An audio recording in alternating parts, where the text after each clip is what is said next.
Hello, how are you all? How's your last week been? Mine's has been a bit hectic, so some of you might know, some of you won't. My mum's been unwell for quite a while, since about April I think. She had a few strokes. I think she's been dramatic slightly, but anyway, that's the running joke in our house. We've had to take her back to the doctors in the last week because she's been choking and things in the middle of the night. Turns out she's got whooping cough. I think everybody says it different. But please tell me how anyone gets whooping cough when they don't even leave the house. Like, it's virtually impossible. But of course it happens in my family because we get everything going. Aside from that, nothing much has changed. I've decided not to take any of the two offices I looked at the other week. One's just not suitable, realistically. The other one, it would be absolutely perfect, but it's just slightly out of my price range just now, so it's back to the drawing board again. See what we can come up with, see what else we can find. It wasn't meant to be, obviously, not at this minute anyway. Maybe in the future I'll find something that's perfect, and I'll know when it's perfect as soon as I see it. School holidays, kids are all starting to, in Scotland anyway, kids will all be starting to finish up this week. It is the 26th of June today, which means it's been a month since I recorded the very first podcast.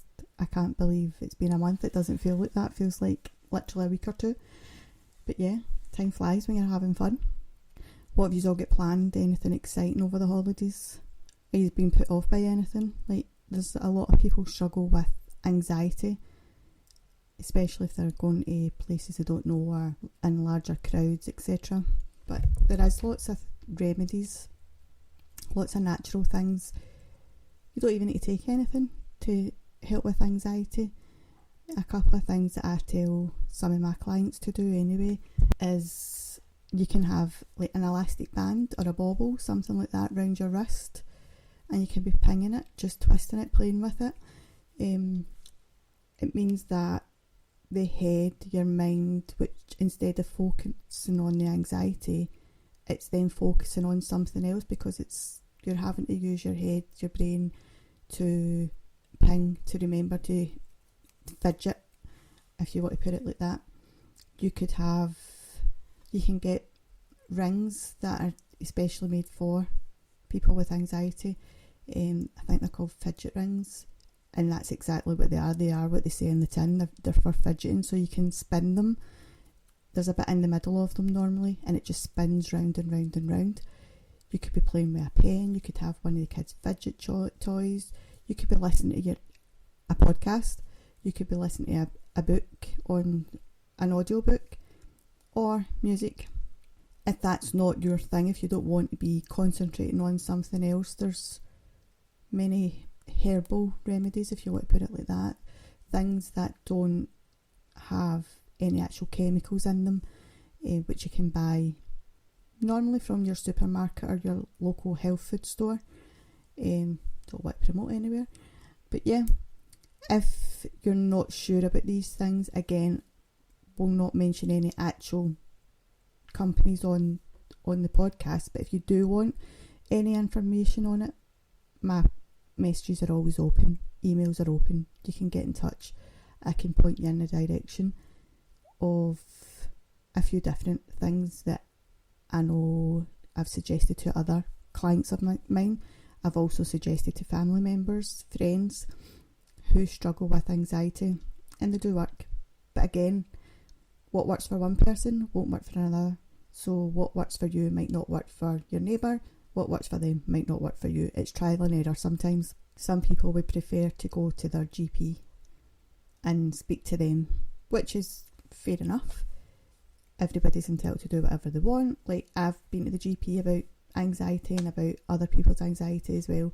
So it's not anything that I would ever rule out. If you need to go to your doctor, you go to your doctor. If you need to speak to somebody, you speak to somebody. One of the things that your doctor will say, and that I would say as well as a professional, is you need to get to the root of the cause of the anxiety, because if you want it to eventually go away, then you really need to get to the root of the cause. What's causing the anxiety? Is it something that's happened in your past that's brought you to this point? Is it something that you've built up in your head that you think might happen? What is it that you think might happen? What is it that scares you? What is it that gets you to that point where you can't breathe, you're all sweaty, clammy, that you can't talk, that you're frozen still sometimes? Some people are frozen still in that moment. What is it that got you to that point? How long's it been going on? Obviously, the longer anxiety goes on, the harder it may be to deal with it. Like anything else, when we build it up and we keep it to ourselves, it's harder to ask for help. It's harder to go and say to somebody, I am struggling, I need help, can I get advice? But never be scared, there's always somebody out there that is willing to help.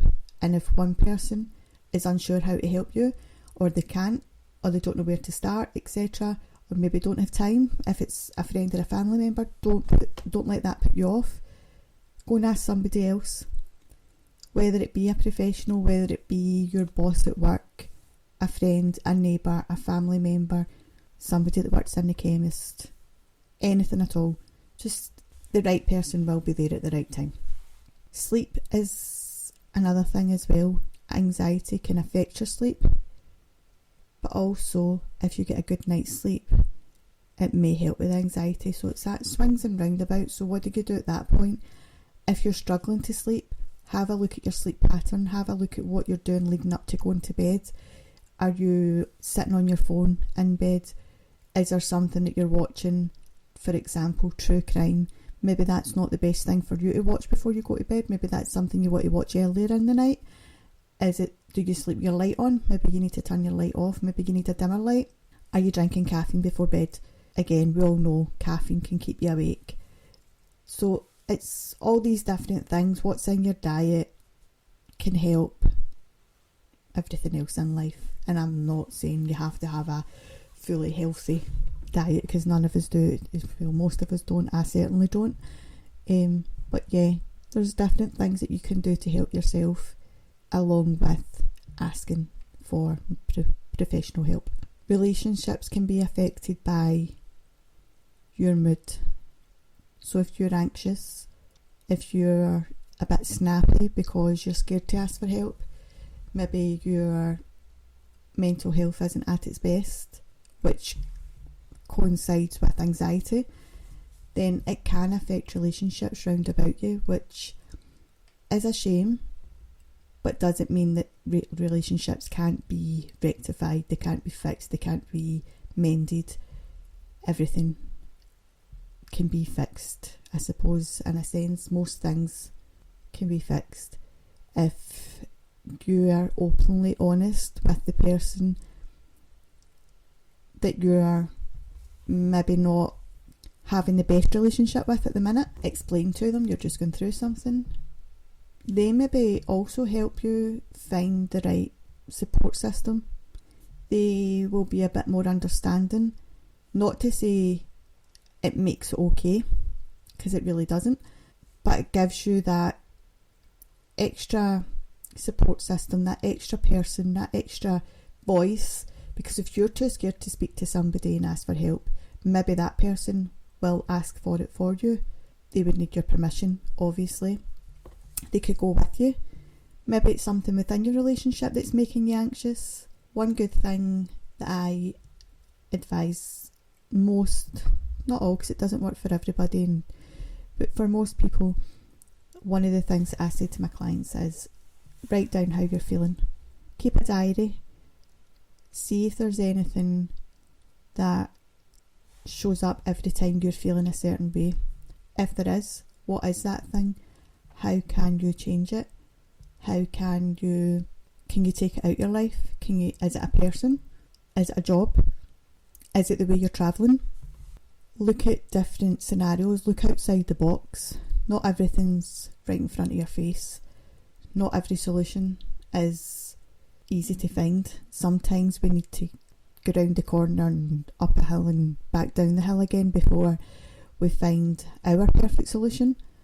But there will be a solution, and if you want to keep certain people in your life, and if you want to keep relationships that you already have or make new relationships, then you have to be happy with yourself, and you have to be happy with the person that you are. And what you give out is what you're going to get back. So if you're going to be negative towards somebody, you're potentially going to get negativity straight back. Whereas if you're in a happier space, a happier head, happier with yourself, that's going to show, and that's what you're hopefully going to get back. And if you're not getting it back, then you need to ask the person if they're okay, why you're not getting it back, why they're behaving the way they are. Let's flip it. Maybe it's not you that is struggling with anxiety. Maybe it's somebody you know. Maybe it's somebody at work who's not behaving the way they normally do. Maybe it's your partner, a family member, a friend, a neighbour, a child even. If somebody's behaving out of character, there tends to be a reason for it. So trying to talk to them, trying to get them to open up in a safe space, and let them know that anything that they tell you is fully confidential unless they want you to speak on their behalf. If you're going to speak to a GP, etc., then you need that person's permission. That person would need to give the GP their permission for you to speak on their behalf, so it would be best if you both went together. If you're just phoning up for general advice, then yes, you can, whether it be a charity or a therapist, etc., they can give you, again, general advice, but they can't give you exact advice until they've spoke to the person that needs the extra support, the person that needs help. But the most important thing is talking, getting it out there, getting it off your chest, getting it off their chest, getting it out of their head. The more you talk, the easier it becomes to continue that therapy, that relationship. The easier it becomes to open up about anything that is going on that you're struggling with. Once you learn how to talk to people about any situation that you find difficult, every time you find yourself in a situation, you'll know that you can talk to people and nobody's going to judge you. That's not what we're here for. We're here to help. We're here, especially if there's friendship, relationships, love, and love can come in all different forms. It comes from friendships, it comes from family, it comes from partners, and every love is different. It feels different. So as long as there's that love there, then, and to care for somebody, then you're going to be okay. Part of not talking can sometimes mean that you're trying to protect yourself, and that makes complete sense, because we all want to protect ourselves. None of us want to be hurt. None of us want to be abandoned or let down. But in the process of thinking that you're protecting yourself by not opening up, you're doing the complete opposite. You're building a wall up. You're shutting people out, and the people that you're shutting out are potentially the people that are going to help you. I completely understand if you're protecting yourself from a certain type of situation, a certain type of relationship. If you're in, it could be physical violence, emotional, mental. If that's why you're protecting yourself, think of it from the flip side. The more you don't talk about it, the more you keep it to yourself, the more you allow that person to do that to you without you sharing your experience, without you asking for help, you're not actually protecting yourself, you're protecting them. You are allowing them, in their eyes, not in any of the rest of our eyes, in their eyes, you're allowing them to treat you like that. And it is very hard to walk away from it. I've been in that situation myself, and it's that you still love that person, they still tell you they love you, and there is still times where they are so kind to you and they're the person that you fell in love with, but that doesn't give them a green card to be abusive towards you, whether it is mental or physical, emotional, whatever it may be. That doesn't give them the right to treat you any way that they feel they want to on that day. They could wake up, and if the kettle's not on, you've not made them their first cup of tea, first cup of coffee, Are you going to be terrified that they're going to fly off the handle because you've not woke up first? Is it the dinner's not on the table when they come in from work? Or maybe they want a certain pair of socks and they're not washed. Maybe you've been out for 10 minutes too long that day. Or maybe you went out and you were told not to go out. If any of this resonates with you at all, please seek help. Do not allow that person to keep treating you like that. Do not allow that person to use you as their physical or verbal punch bag. That's not on. Nobody deserves that. No matter how much they tell you it's your fault, it is not your fault. And you deserve so much better. But yeah, we were talking about protecting yourself. So that's a scenario where you think you're protecting yourself, but you're actually, in essence, protecting someone else. But when you are trying to protect yourself, it's when you're not being, again, honest with how you're feeling inside. So maybe you dislike the way you look. Maybe you dislike the way you feel or the way that you are treating other people. And there can be many reasons for that. Many reasons that you're starting to feel that way or that you do feel that way. You could have some kind of depression. I'm not here to diagnose anybody, so please don't ask me for a diagnosis. I counsel, I do not diagnose. But you could have something, you could have, and sometimes it's like a chemical imbalance, which then affects all your thoughts, all your everything, affects the way you see yourself.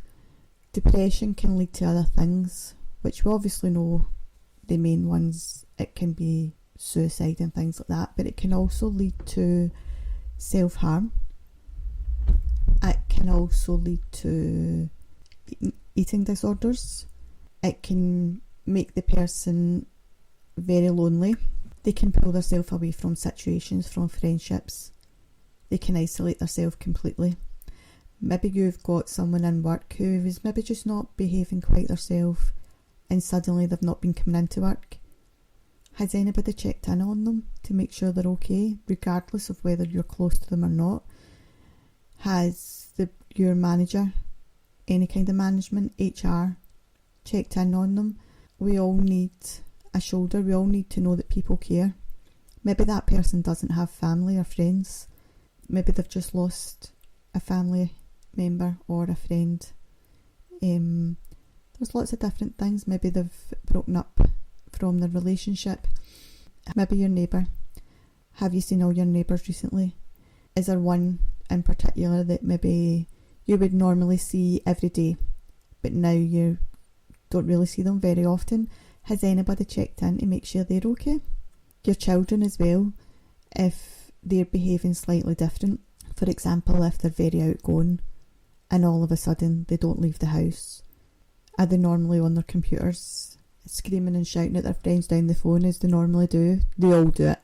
But now they're staying away and avoiding being online with their friends. Have a chat. Just make sure there's nothing going on. Again, because it is very, very lonely. Protecting yourself, as we've pointed out, can mean isolation.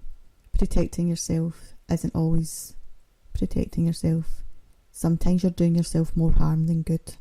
If you really want to protect yourself and have a happier future, enjoy your future, which maybe you're not enjoying the current moment, that doesn't mean that you won't have a happy future. Ask for help. Maybe you just feel a bit lonely. Maybe you don't even need help. Maybe you just feel a bit lonely because you don't have a large friendship group, or maybe you do have a large friendship group, but they don't socialise as much because maybe your friends have started having children. That's okay. You can go out on your own. You can go to the cinema. You can go make new friends. You can have 2 friendship groups, and that doesn't mean that you're abandoning your original friends. It just means that you still have, that's a party lifestyle in you. You still want to enjoy going out. You don't want to be sitting in the house alone every night. Go do it. Don't let it hold you back. If you want to go travelling on your own, you go travelling on your own. Just be very careful. In any situation, be very careful. Always be mindful of what's round about. Make sure you're protected. Make sure you've got your wits about you. And enjoy life. Love it. keep going.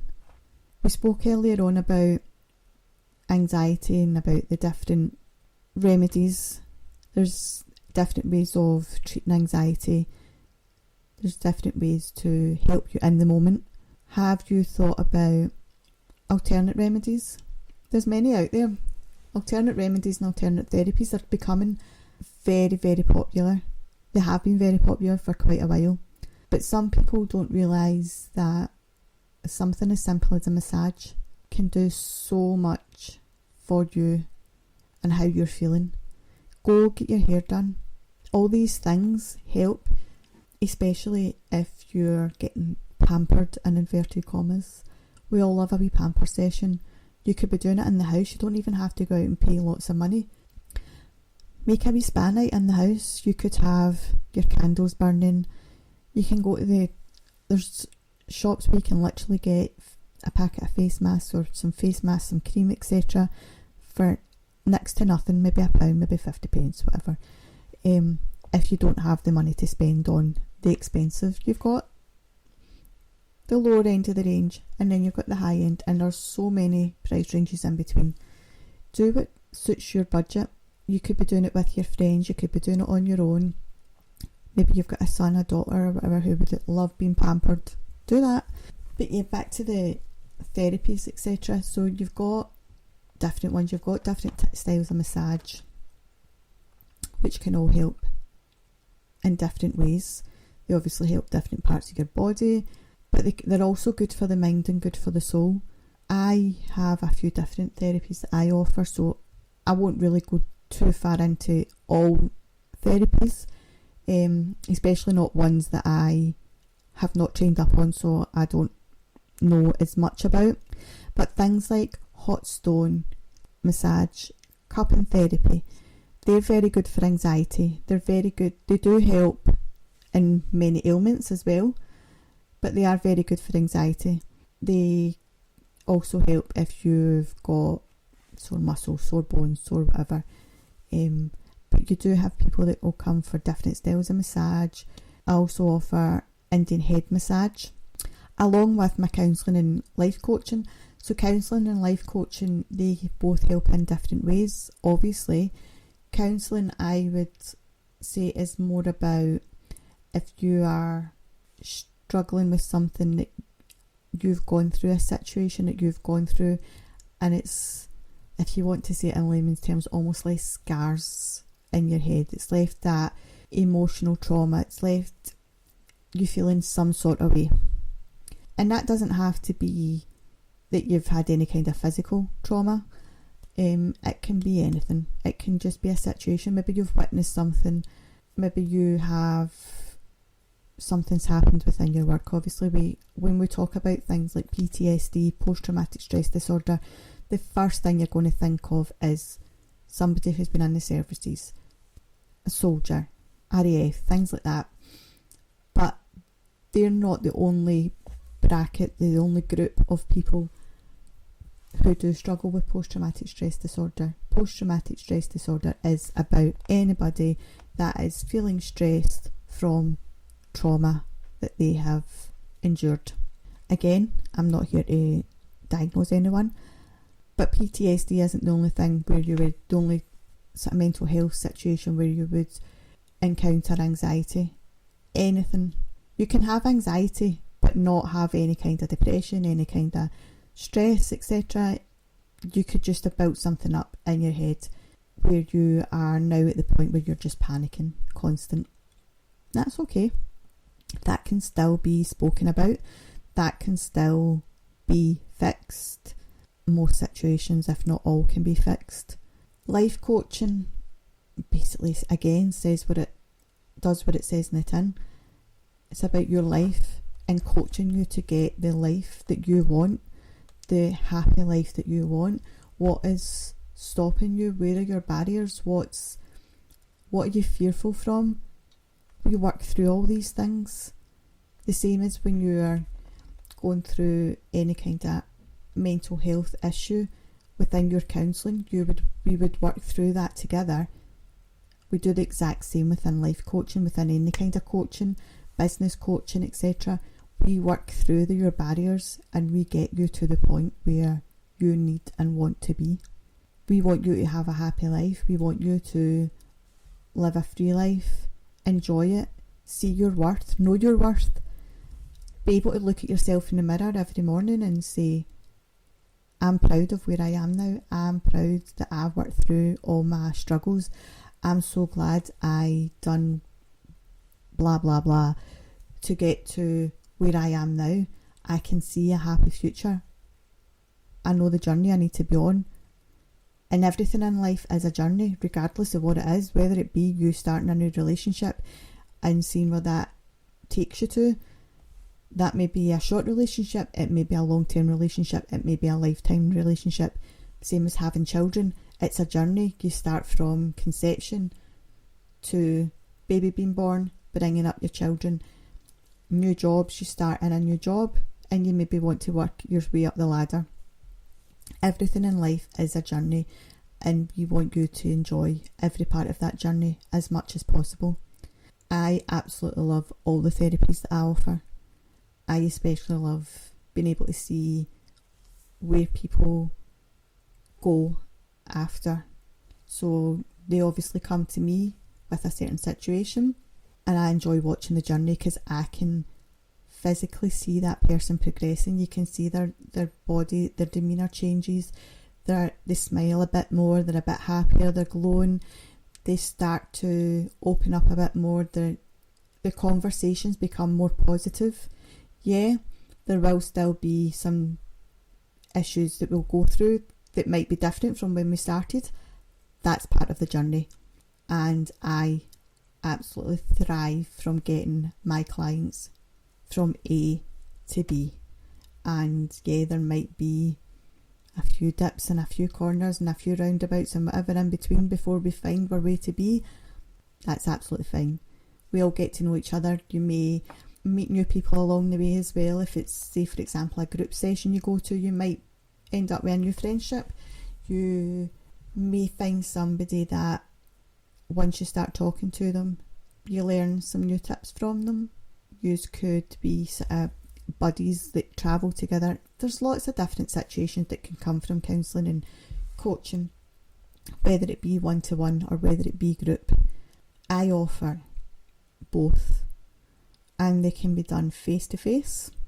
They can be via video call or phone call, because not everybody is at a point when they decide to ask for help to sit face to face with someone or multiple people. It can be very daunting, and especially if you're feeling a certain way where you don't like leaving the house, then I get it. I've been there myself. It's a scary world, especially when you don't know somebody and you're having to open up to this person. And one thing I will say is, it's not so easy when you're going to counselling via your GP, but if you're going to counselling through private sector, a private counsellor like myself, ensure that you're choosing a counsellor that you feel you can open up to. So one of the things that I offer, and I think most of us do, is a free initial phone consultation. That means that when I phone you for the first time, book you in for an appointment, which normally takes about 20 to 30 minutes, then we can talk through where you feel you're at, where you feel you want to be, what you're looking to get out of the sessions. But you also get to get a feel of whether you feel that you can open up to me, whether you feel comfortable talking to me. If you don't, I'm not the right counsellor for you. If I am, that's absolutely amazing. And I would never take offence if you thought I wasn't the right person. And I don't think any counsellor would, because if they're doing it for the right reasons, they want you to get the right counsellor as well. We both get to ask each other questions, etc. And then you can either decide on the call if you want to book a full appointment or whether you want to take a couple of days. And again, don't ever be afraid to say, I want to take a couple of days to have a think about it, or I don't want to book an appointment at the minute. If you don't feel comfortable to say, I really don't want to book in with yourself, that's fine. Protect yourself. Let's go back to the protecting yourself. Protect yourself. Say what you have to say. If you have to say, can I have a couple of days, or I will get back to you, leave it at that. And then you make a decision. You could even phone around a couple of counsellors, get a feel for them and see what one feels best. Now that we've spoken about all this mental health side of it, let's go to our true stories.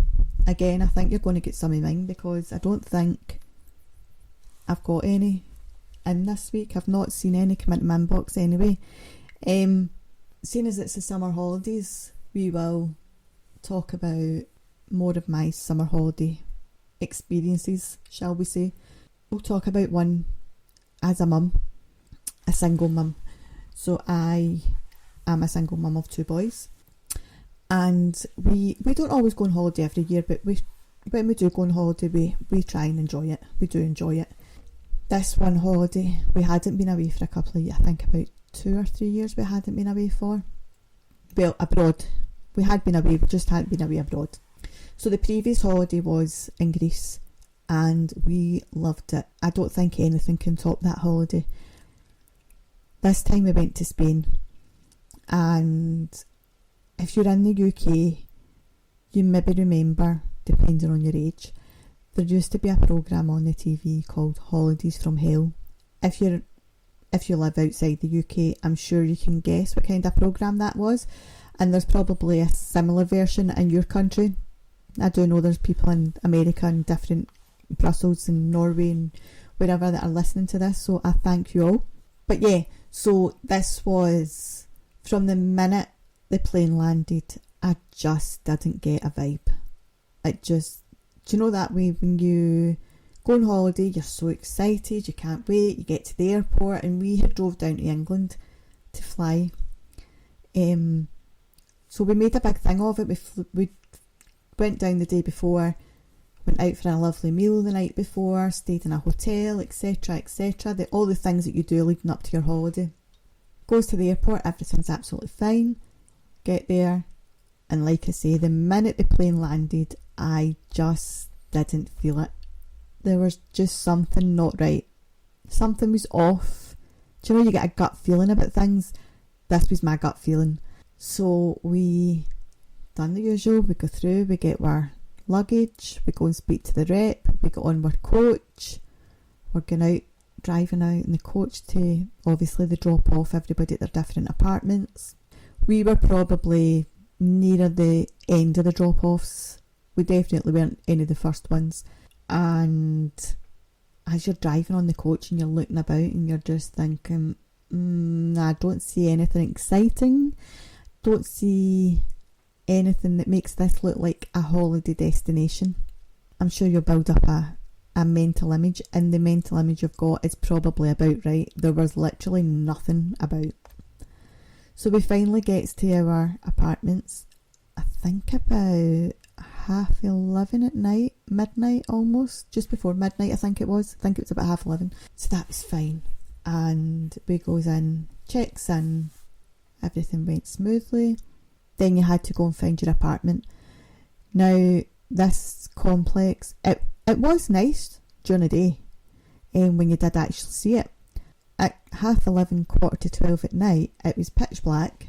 There wasn't many lights on the outside. There was lots of trees and lovely plants and things like that, flowers. Weren't many lights.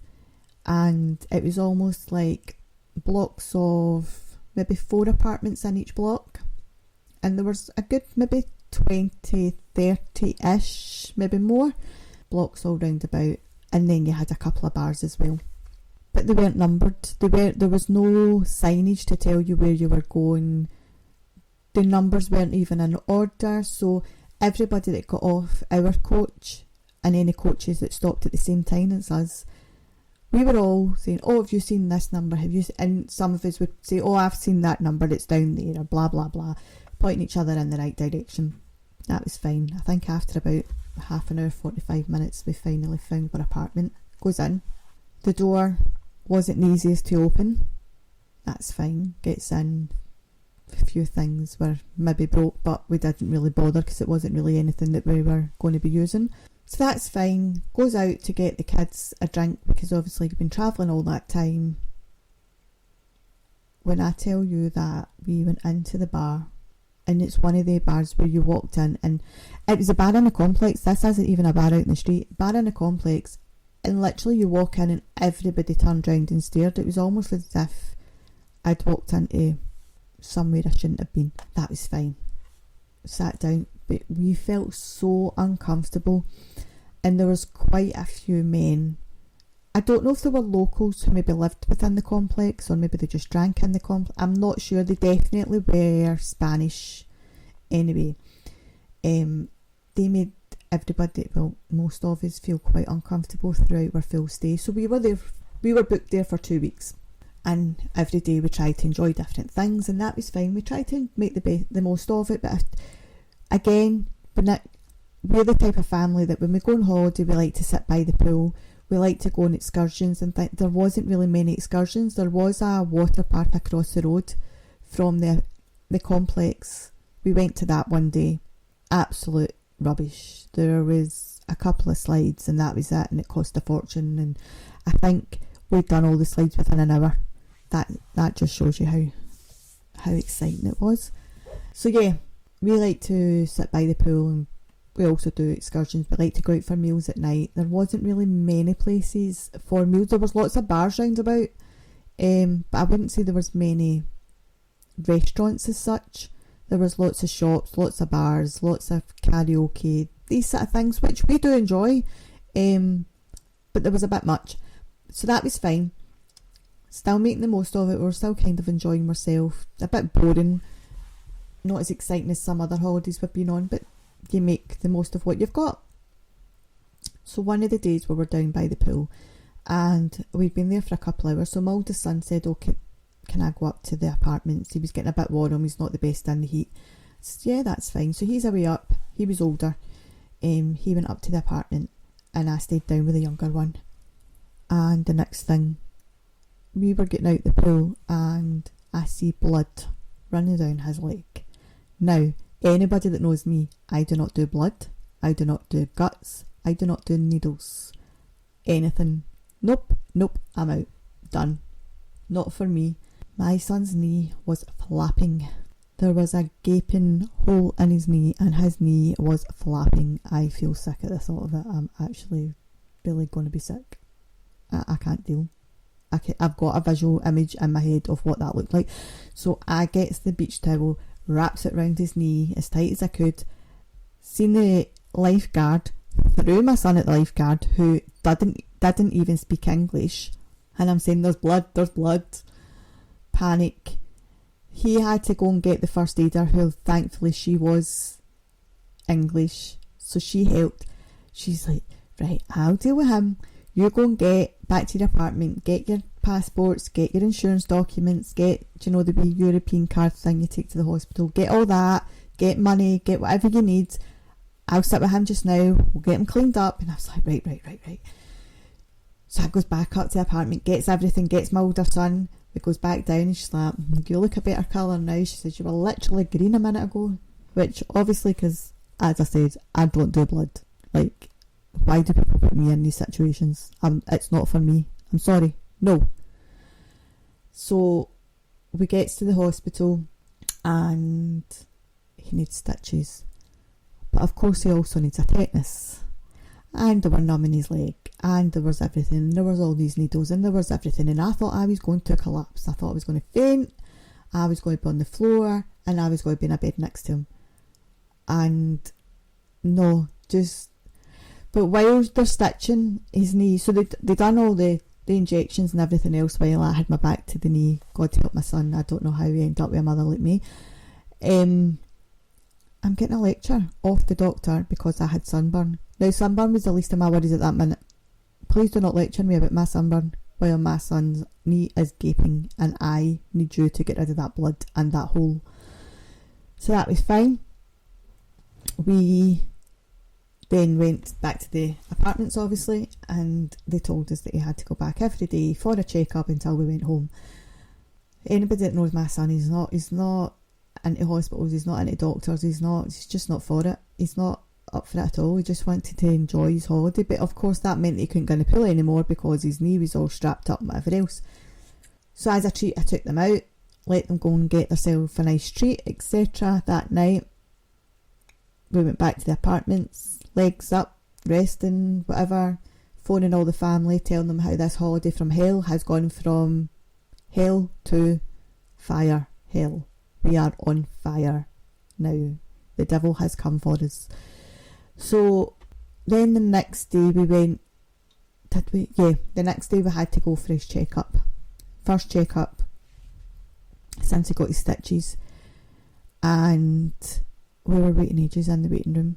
So that was fine. They were in, they checked it, they said everything was okay, it was all looking fine.